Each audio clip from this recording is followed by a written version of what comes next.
Hello everyone, I'm Kim and welcome to my sewing room.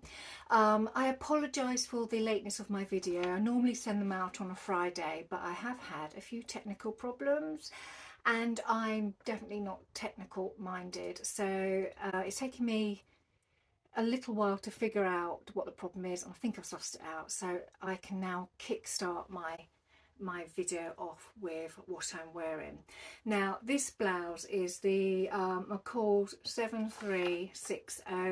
I have made a few of these. It's a nice fit. McCall's for some reason seem to fit me quite well, so I do find in their tops that I don't need to make any adjustments to the bust, because I have quite a big bust. I've mentioned it lots of times before, so I do find that when I make up anything, any McCall's pattern, I know I'm pretty guaranteed that I don't have to make any changes.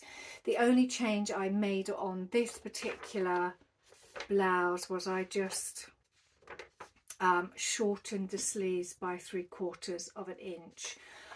So I'll stand up and I'll show you the blouse in its entirety. So it is, it's got a bust dart, it has a half placket which finishes just under the bust, it has a mandarin collar, and it does have long sleeves. So when it's not as warm as it is today, I would wear it fully down, cuffed up, but today's really nice. So I've folded it up and I've used a little tab on the side and buttoned it up. And the nice thing about batik fabric is it's the same on the wrong side as the right side, so when you do fold up the sleeve you don't have any of that ugly underneath fabric showing, because it's exactly the same as the right side. So nothing stands out from this top. I just made it as the pattern instructed. I only shortened the sleeves by 3/4 of an inch, so not a big alteration. And I made it back in July 23, so I have worn it a few times and I have made a few of these since, but this is really nice, especially today because it is very warm, and which is nice because last week it was wet and windy and very cold, so it's just nice to have a bit of nice weather in the UK, so we're all enjoying it whilst it lasts. So that is what I'm wearing. So I have been struggling a little bit with my wardrobe because I have found that I've been pulling things out of my wardrobe and I haven't actually got anything that will coordinate with them. So I've got all these lovely blouses and shirts that I have made over the last couple of years, and I have really been just concentrating on tops and blouses and made a few trousers here and there, but not enough to coordinate what already exists within my sort of blouse collection. So I'm trying to make a determined effort to make things that coordinate with existing garments in my wardrobe. So I did make some Seaforth pants previous to this video, and I showed you, and they were the camouflage pants, but yet again didn't have anything to go with them. So I'd fallen down that same rabbit hole of making something I fancied making but didn't really have anything to go with them. But I'm going to come back to those later in the video, because this week I have finished a second pair of Seaforth pants, and these are in black cotton. So I haven't got these on today, it's too warm for black. So these are the Seaforth pants. They have their zipper pockets, which I absolutely love the feature of the pockets on these pants. They have a tie at the front, and you can actually thread that through 2 buttonholes that you make into the waistband, but I just sew mine directly onto the waistband, and the waistband is just 2 inches of elastic encased, and it's got 2 rows of stitching all the way around the waistband. So the waistband is evenly spread and stitched onto the elastic. So they just make great pants. I've worn these quite a lot. They have actually just come out of the wash, so I shall be wearing them again very soon. because rain's predicted for next week. Sorry. Right, so I also finished my second Cavalcade bag. Now this is the bag that I made for Danny, my son's girlfriend, and it's also another version of Harry Potter. So this is this fabric here is Ron Weasley's jumper, and it's got a little H on there for Harry. It's quilted with yellow thread, and it's quilted on soft and stable, so it's nice and squishy. I've tried to keep the colour theme very similar to the colour theme that I used on Rachel's Cavalcade bag, and so I continued with the black with the black and yellow handles that have been riveted on both sides. It also has the luggage sleeve at the back for when you go to the airport and you want to put that on your trolley. It has a yellow zipper at the top with rainbow teeth, and it has a black zipper with silver teeth at the bottom, and I've used rainbow coloured pulls on both the bottom and the top. So that's the external bit, and it's also got a shoulder strap which you can take off if you want to. The internal of the bag is, let me flip this over, it's all yellow. It has zipper pockets on both sides. The zipper pocket is a metallic silver zipper with rainbow teeth and a yellow pull, and the pocket itself is the potion bottles fabric. This is a fabric I used in Rachel's Cavalcade for the main lining, so I've just used some of that up. So basically the same colour theme, but just mixed up slightly different. And also the bottom part of the bag, the compartment at the bottom, I have made in the beautiful bright yellow bumbleberries sunshine, and I also odor coated this as well, because I just thought it was so nice that if Danny also wanted to put shoes or makeup into this part of the bag, this has been waterproof, so it's easy to wipe down. And I forgot to show you when I was showing you Rachel's bag, the underneath of the bag, because that was what I demonstrated the application of Odor Coat on. So this is the bottom of the bag.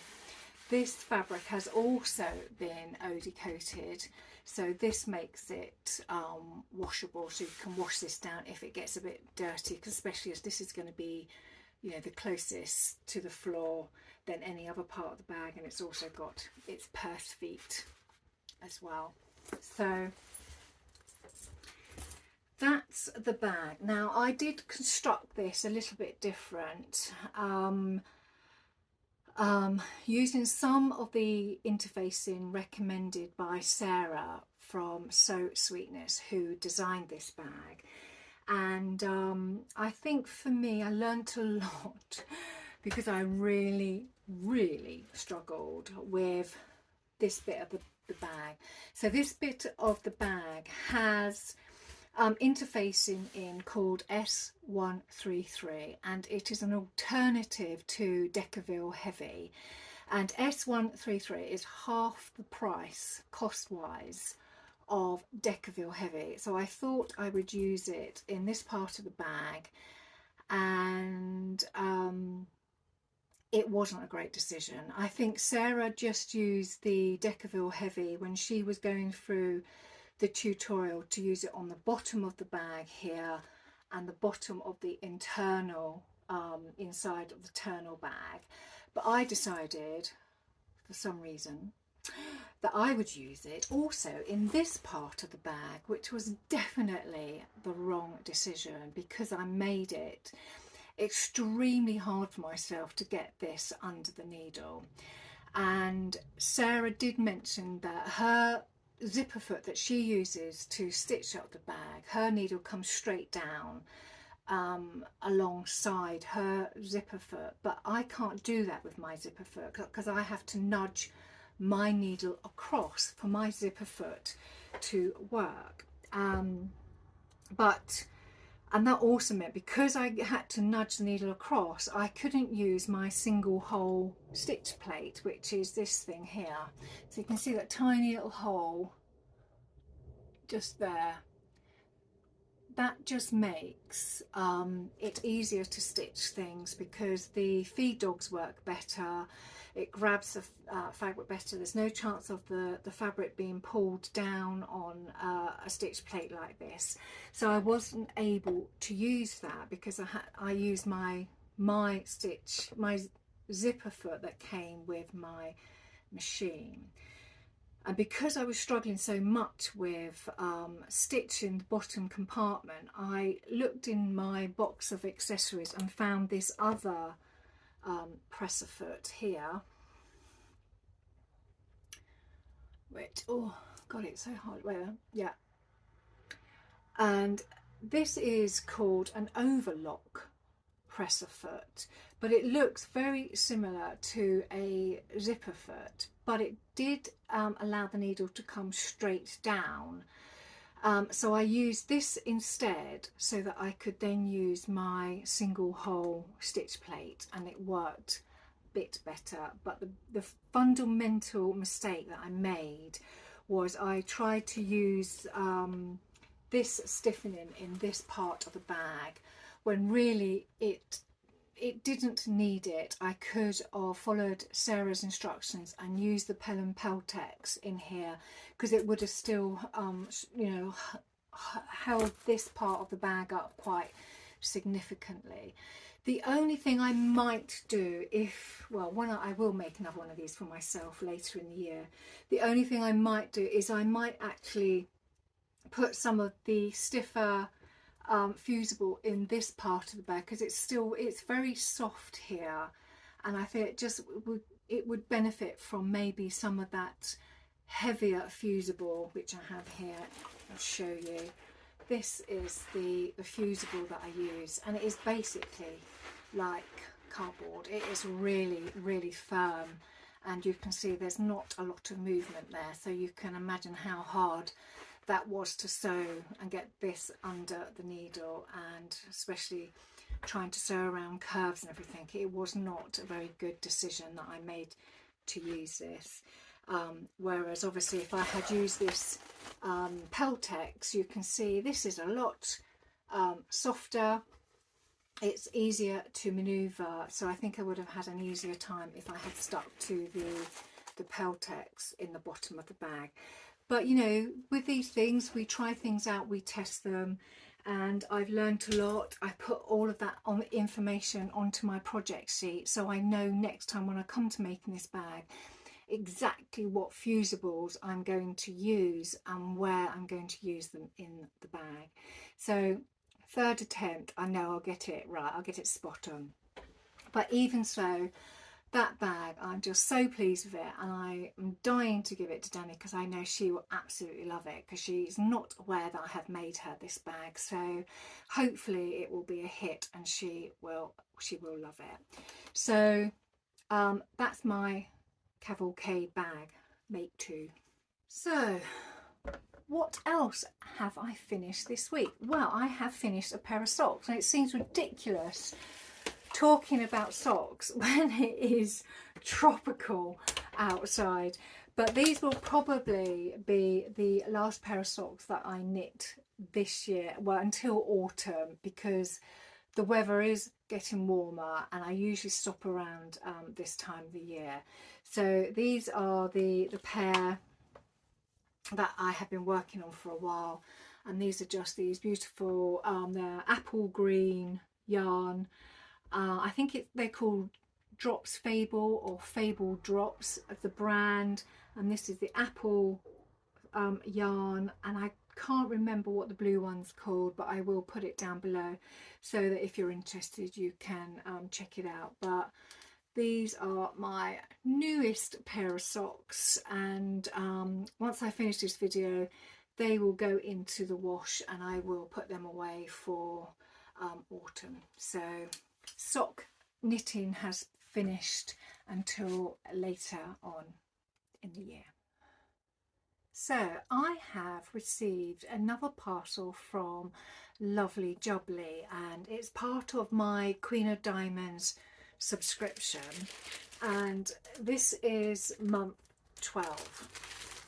So here she is, and I don't know what to expect from this parcel because the reveal that I did last video was the end of all the block making. So I finished making all the blocks, and I'm assuming that in this parcel will be the fabric for the cornerstones, which sit at each point of the diamond blocks, and the satin which runs from each cornerstone down to the next cornerstone. So let's see if I'm right. Right, so I have a list of fabrics here, and I can see it says it on here actually. Each piece of fabric says corner, corner, corner, binding and a sashing. Okay, so there are some 10-inch square pieces of fabric for the cornerstones. So that one's called Snapdragon, Marigold, Fresh Cut, Dazzle and Amethyst. The lazy stripe, which is this one, is for the binding. Okay, and then there is Fairy Flakes paper for the sashing. So I don't know whether you can see the embossed pattern on that, but it is beautiful. There are birds, hearts, stars and dots, but it's just embossed. You can just about see it, so hopefully you can see that. It's beautiful. So that's all the fabric in that bundle. Now I don't know how to do this next bit, so I'm going to be spending a bit of time on the support group Facebook page, where they release videos to take you through each month and what you need to do with the fabrics that you receive. So I'm going to wait for that video to be released so that I make sure that I'm doing the right thing, because this is the first time that I've actually followed a program like this before. So it will be interesting to see what that next stage is, and it's quite exciting in a way because it's going to start bringing all of those diamond shapes together. So we're sort of getting near the end of it. So that's my fabric bundle. Now I've been treating myself because I've been watching lots of other YouTubers, and they purchase various subscription boxes, and two of them took my fancy. One of them is tiny little subscription here from the Specky Seamstress, and I really liked the labels that I received from, that I bought actually from the Stitch Festival, the Sarah Hart woven labels, and I have been using them actually. I just put a little label in there. So that is basically one of my first labels that I've actually stitched into a garment, and not very well, but even so it's quite nice. I quite like that. Quite a nice look. Looks a little bit more professional. So I decided to buy a subscription, and my first little envelope came and it had these in. So I think there were 3 each of these little labels.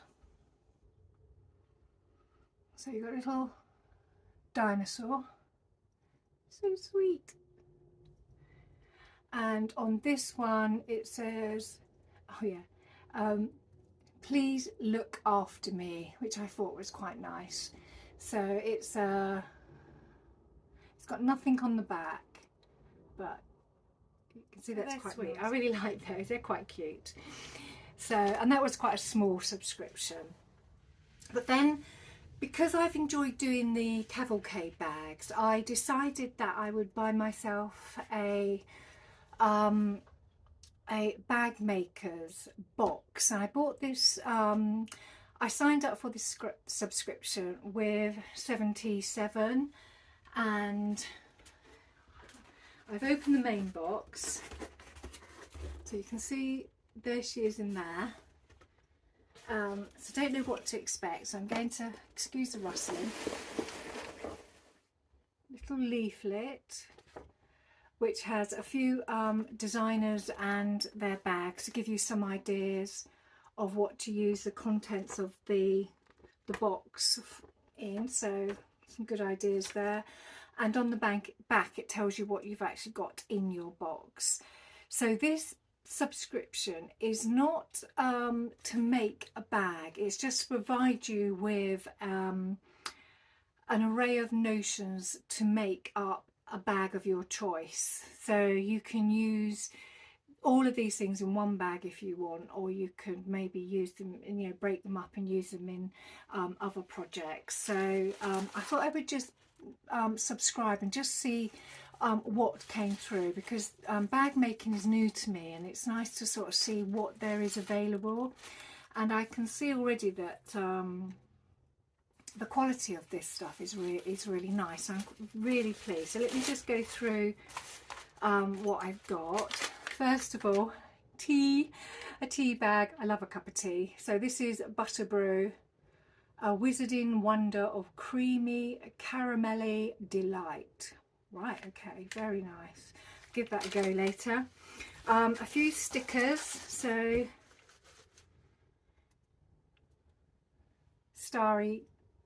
starry-eyed, very nice, and star stitcher, very nice. Right, who doesn't love a sticker? Also you have some black and rainbow webbing. So this webbing here is beautiful. So it's black with star shapes which are in a rainbow colour, and there is 2 meters of this, so there's plenty there to make up, you know, handles on a bag, and it's just such nice quality. It's really nice. I really like that. So staying with the star theme, I also have some zipper tape, stars with black nylon teeth. And how much of that is there? There's 1.5 meters of this tape, so that's great. So that'll go into my zipper drawer. Then we have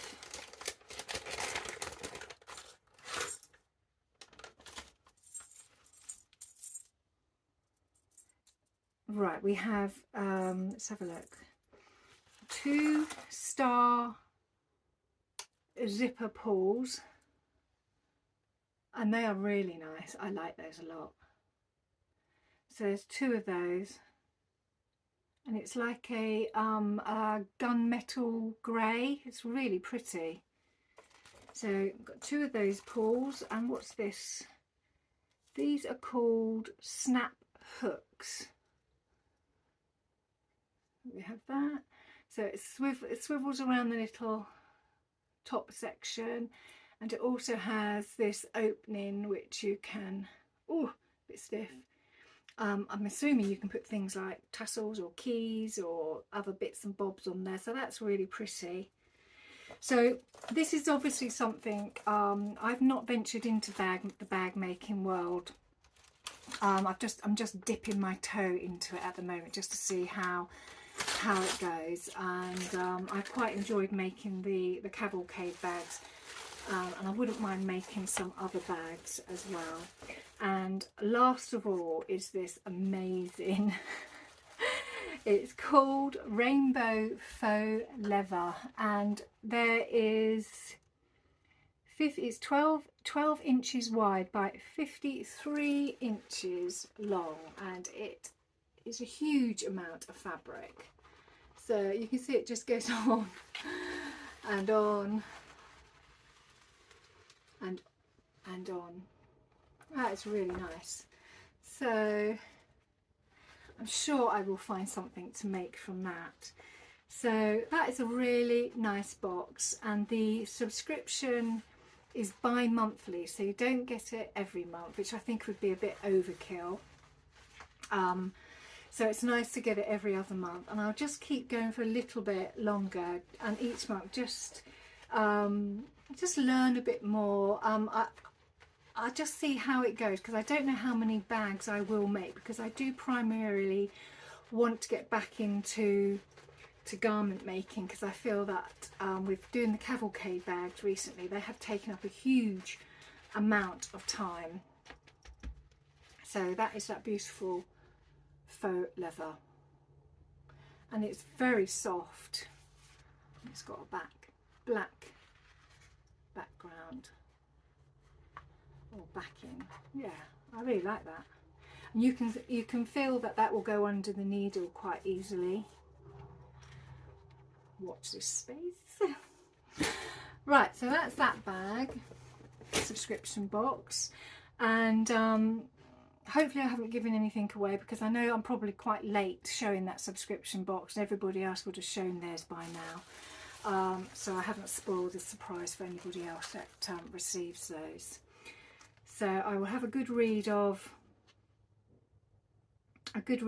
the leaflet, and have a look at some of these other designers and some of the bags that they have actually designed, to see whether I can find something to make with my little box of goodies. So sewing plans going forward. Now, last video I talked about making up a waistcoat, so I was looking at the Butterick's 6901. And because it's a big 4 pattern, all the big 4 patterns are designed around a B cup, and I'm definitely not a B cup. And because this waistcoat is quite figure hugging, it fits to the body, I knew that I would have to make a bust adjustment. So I selected the pattern to fit my bust, and I made my first twirl. So I have my twirl here. And what I did find was it wasn't too far off the mark, but I did have quite a bit of excess fabric here in the top coming from the armhole, and so I needed to really manipulate that excess fabric and move it down to the dart that's in the bottom of the waistcoat. So that's what I have been working on this week. The fabric that I purchased for this waistcoat hasn't turned up yet, so in one way that's quite good, because I can carry on working on this twirl to get as good a fit as possible. So this is my second pattern piece that I've printed off, traced off. So you can see that the dart's now moved away from the armhole, and I've moved all that excess fabric into this dart at the bottom, so it's got a bit wider.